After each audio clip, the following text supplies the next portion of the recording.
Hello and welcome. I'm so happy to be here with you.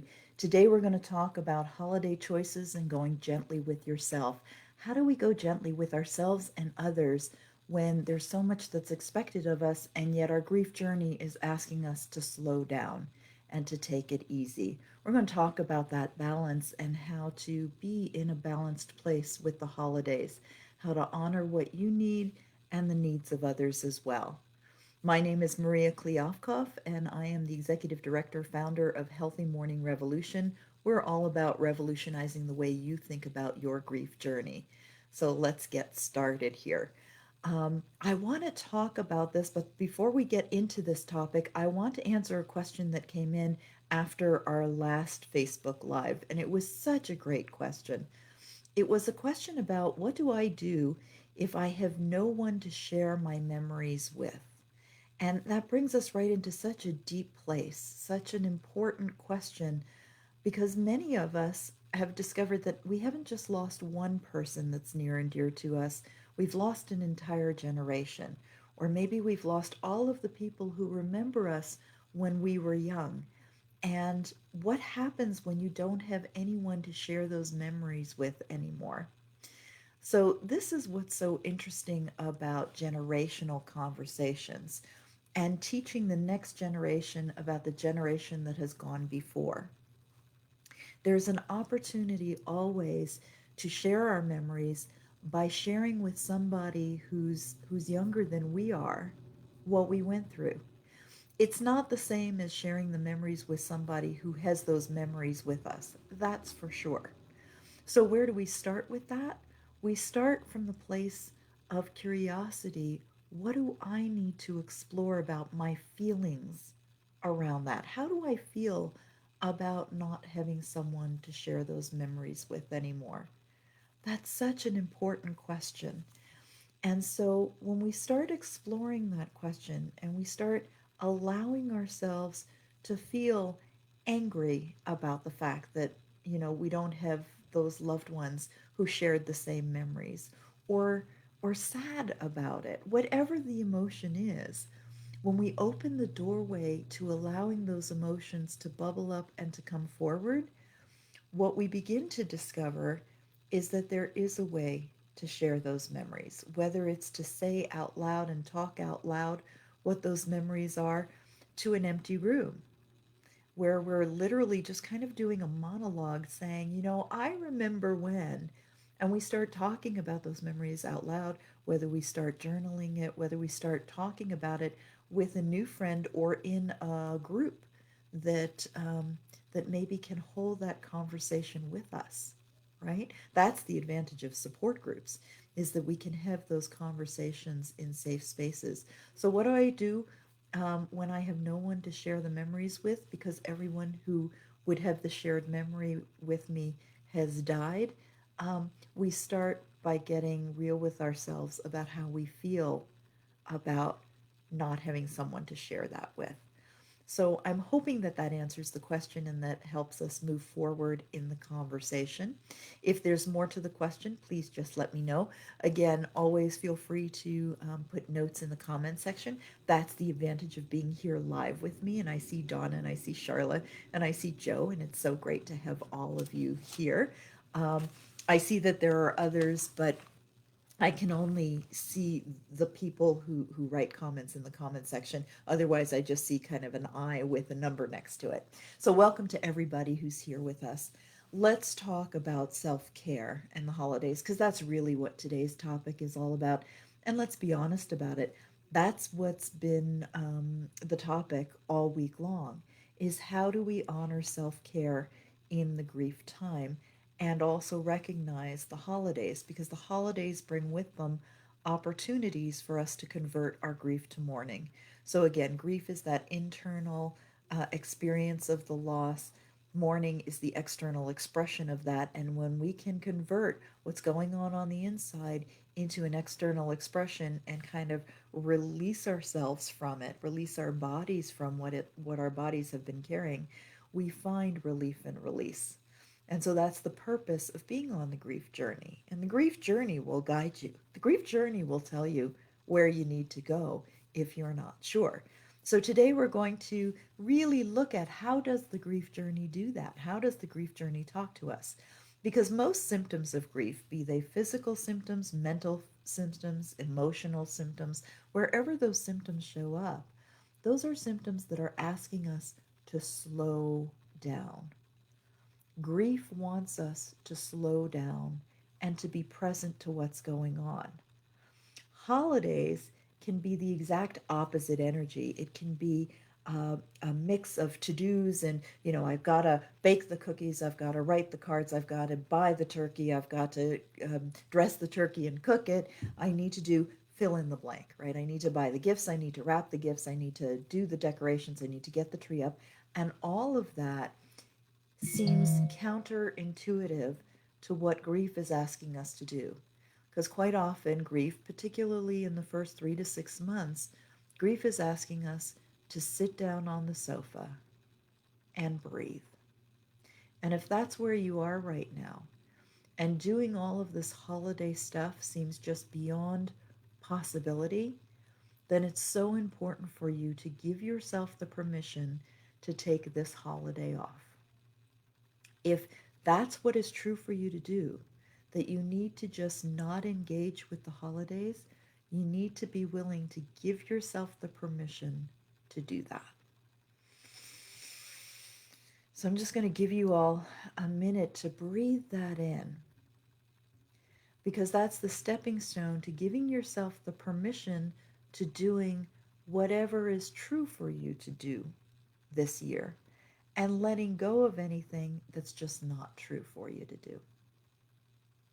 It is absolutely possible for you to determine and distinguish what you want to expend your energy on, and to recognize that you don't have as much energy when you're grieving the loss of a loved one, and particularly if you're grieving the loss of many loved ones.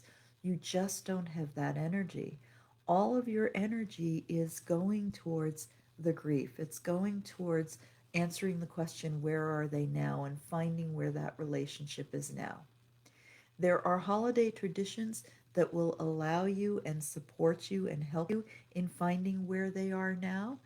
And there are other traditions that you just don't need to be expending your energy on.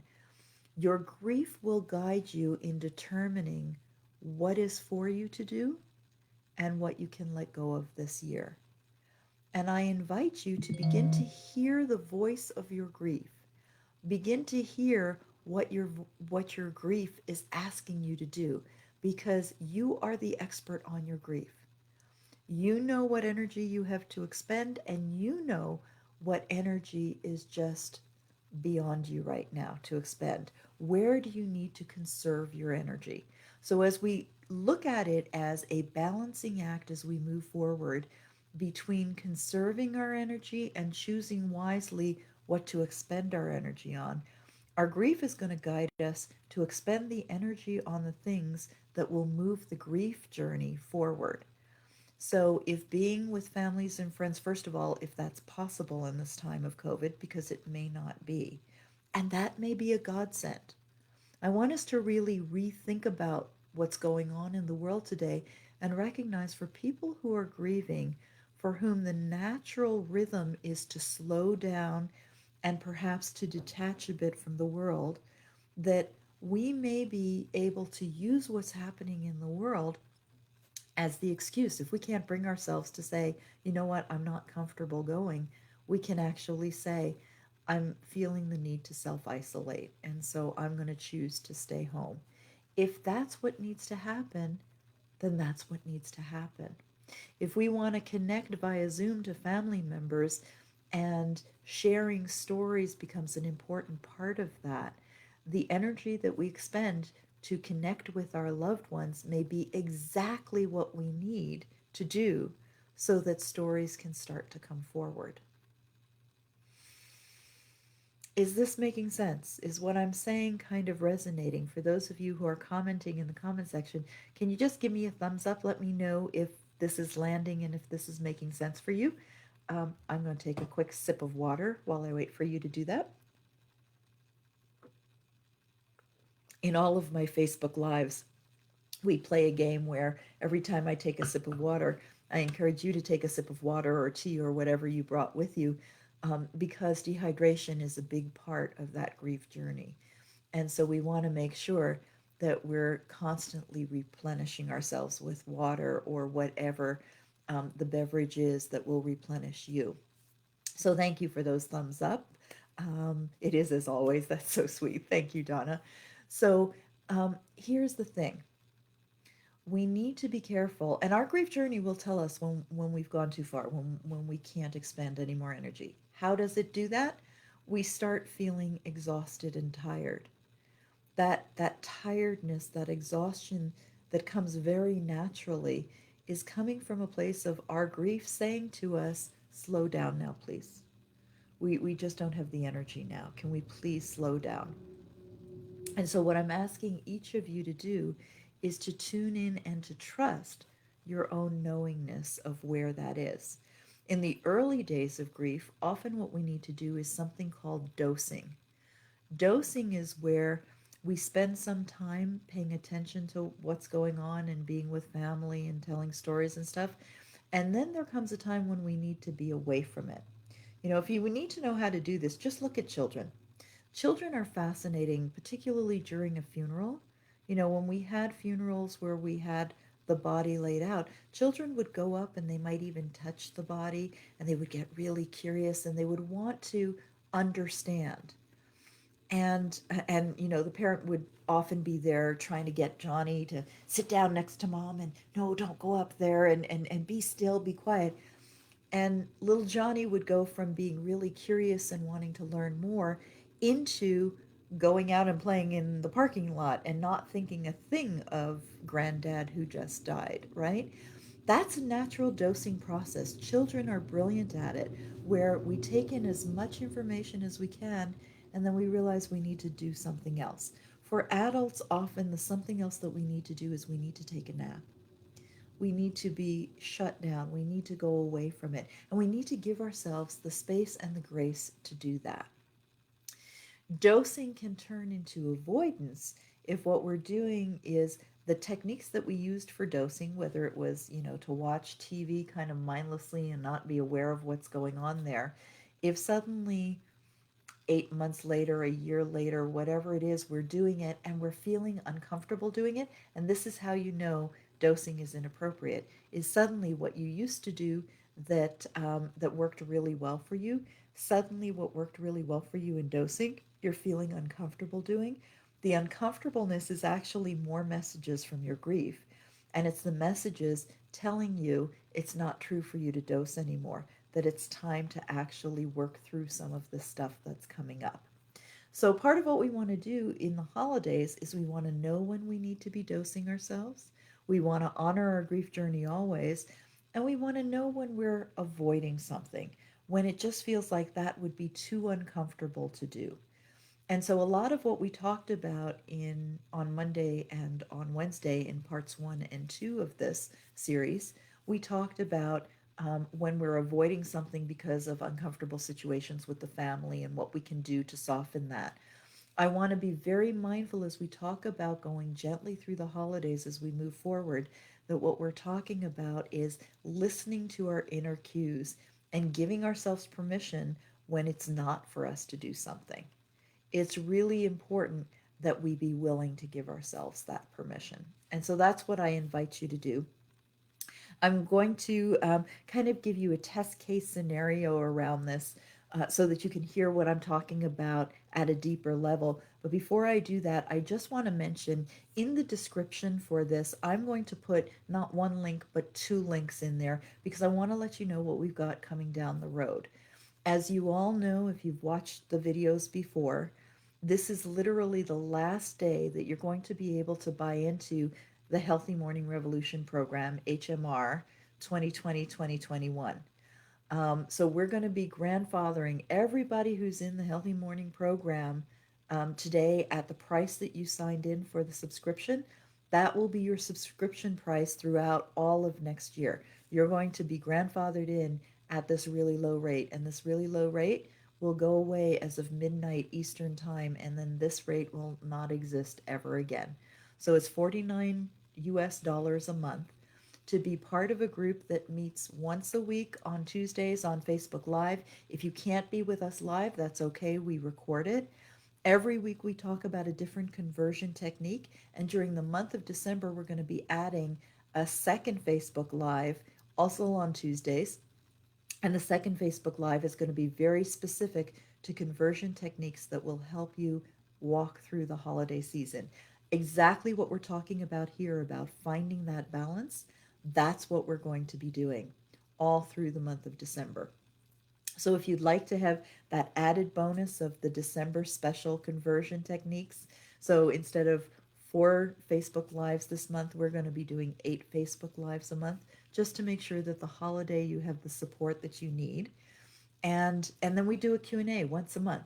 And it's a Zoom Q&A so that we can do live interchange, and the conversation can get very lively, it can go very deep. And the group of people who are in this program, I have to tell you, they are such loving people who are going through their own grief journey, and they're so mutually supportive. So if this speaks to you, if you're looking for some kind of support that can walk you through it, some kind of support that can help you on the journey, then I strongly encourage you to take a look at Healthy Mourning Revolution, HMR 2020-2021. And again, like I said, tomorrow the price per month goes up to 149 US dollars a month. So please, if this is calling to you, act on it right now. It's really important that you do this. The second thing I'm going to put in there is a link for our next live launch. So our live launches are complimentary. We do them about every 8 weeks or so. And the very first one up is going to be in January, January 11th to the 15th, I believe. And if you want to register for that live launch, we do 5 days in a row, Monday to Friday, where we do these Facebook Lives at this exact same time. And we're going through talking about the basics of grief and mourning and some of the myths and confusions about it. So if that speaks to you, please click on the link for that and register for that. You can register for it right now, and then you will be all queued up for 2021. Because I want you to imagine for 1 minute a year from now. I want you to imagine a year from now heading into the holidays for 2021. What does that look like? Are we still worried about how are we going to walk through this? Are we still worried about family members that we don't know how to approach them with it? Are we still walking on eggshells with our own emotions because we don't know how to deal with what's going on? Or are we heading into the holidays feeling joyful that we're going to go back through some memories, that there are going to be some traditions that we're now going to be able to embrace that we weren't able to embrace last year? Are we going to be excited for this opportunity in our lives? When we convert our grief to mourning and we take the time, we take the year to really honor the journey and listen in on our inner journey and let it guide the way, magic happens. And the magic that happens is through the journey of mourning, we reclaim our lives, we reclaim our joy, we reclaim our excitement. And so, if you haven't been feeling that, I really urge you to join us so that if you've got some buried and carried grief that has been decades old or however long you've been carrying it, you don't need to carry it another year. That's my promise to you. That by the time we get to this time next year, you'll be able to look at the holidays in a whole new light and really truly embrace them and get excited by them. Okay? For this year, we do what we need to do. We honor our grief journey right where we're at. And then we ask our grief journey, what would you like next? What's the next thing that you need to support you and to move you through it? So I promised you a story. Here it is. I want you to imagine you either have an aunt or an uncle. It's a favorite aunt or uncle. You're maybe 13 years old. You're somewhere in your tween years, right? Just before you're about to become a teenager. And you've lost someone near and dear to you, and you're devastated by this loss. And as you're thinking about the holidays and you're preparing for these holidays, you're you're devastated because you can't even imagine going through these holidays. And so you go to the elder that you love so dearly, and you're crying and you don't know what to do with it. And the elder says to you, You know what? Your mother's upset too.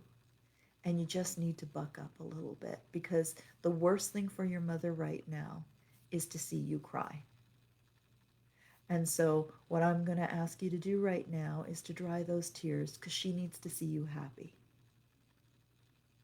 Can you feel what that does to the spirit?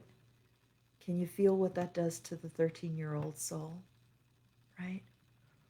Society tells us to buck up. Society tells us that we need to, for whoever, whether it's for our children or for our parents, that we need to be strong for them. And that strength isn't us showing our tears, that our strength is in choking back the tears and being strong and bucking up so that they're not sad. Yeah. That story is my story. The aunt that I'm referring to was my godmother, and it was after my grandmother's death. So that comes from a very real place. And I know I'm not alone in that. But here's what I want you to imagine instead. I want you to imagine that the tears of the 13-year-old didn't trigger either the mother, nor did it trigger the aunt or the godmother or the uncle or the godfather. Imagine instead a healthy environment in which the 13-year-old's tears were welcomed, where the loving elder sat down with the child and said to the child, "Tell me what's on your heart right now. Share with me what's going on." And the 13-year-old was able to say, "I miss Grandma so much. It hurts. I can't even imagine the holidays. I don't know what to do."